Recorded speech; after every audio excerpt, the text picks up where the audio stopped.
یہاں امام اعظم امام ابو حنیفہ رحمۃ اللہ تعالی علیہ کی زندگی کا ایک واقعہ یاد آیا کہ اس دور میں ایک شخص تھا، اس کے پاس بڑی جائیداد تھی اور سونا چاندی کافی مقدار میں موجود تھا۔ وقت آخر آ گیا، اس نے سوچا اگر میں کسی غریب کو دیا تو وہ اتنے بڑے سونے کی حفاظت نہیں کر سکتا، اور اگر میں کسی امیر کو دیا تو وہ اس کو غصب نہ کر جائے۔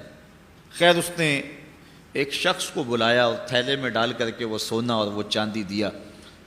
کہا جب میرے بچے جوان ہو جائیں تو جو تیرا جی چاہے وہ بچوں کو دے دینا۔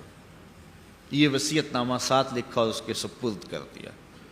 عرصہ گزرنے کے بعد جب بچے بلوغت کی دہلیز پہ قدم رکھتے ہیں تو وہ 10-20 لوگوں کو بلاتا ہے اور ان کے باپ کی وصیت پڑھ کے سناتا ہے کہ ان کے باپ نے مجھے یہ سونا اور یہ چاندی دیا تھا اس تھیلے میں ڈال کر کے، اور کہا تھا جب بچے جوان ہو جائیں تو جو تیرا جی چاہے بچوں کو دے دینا۔ اس نے وہ سونا چاندی خود رکھ لیے اور خالی تھیلا بچوں کو دے دیا۔ اب سارے کہتے ہیں کہ یتیموں کے ساتھ ظلم ہوا ہے، لیکن قاضی کی عدالت میں جائیں تو وہ کہتے ہیں باپ کی وصیت ہی ایسی تھی، میں کیا کر سکتا ہوں۔ علماء سے پوچھا تو کہا ہوا تو ظلم ہے بچوں کے ساتھ، لیکن باپ کی وصیت ہی ایسی تھی۔ چلتے چلتے بات امام الائمہ سراج الامہ حضرت امام اعظم ابو حنیفہ تک پہنچی۔ حضرت امام اعظم ابو حنیفہ کے سامنے جب مسئلہ پیش کیا گیا، فرمایا اس پر پنچایت کو دوبارہ بلا لو اور اس شخص کو بھی بلاؤ۔ بلا لیا گیا، بچوں کو بھی بلا لیا گیا۔ کہا ان کے باپ کی نصیحت پڑھو۔ نصیحت پڑھی اس نے کہ مرتے ہوئے ان کے باپ نے مجھے یہ تھیلے میں ڈال کر کے سونا دیا تھا اور کہا تھا کہ جب بچے جوان ہو جائیں تو جو تیرا جی چاہے وہ بچوں کو دے دینا۔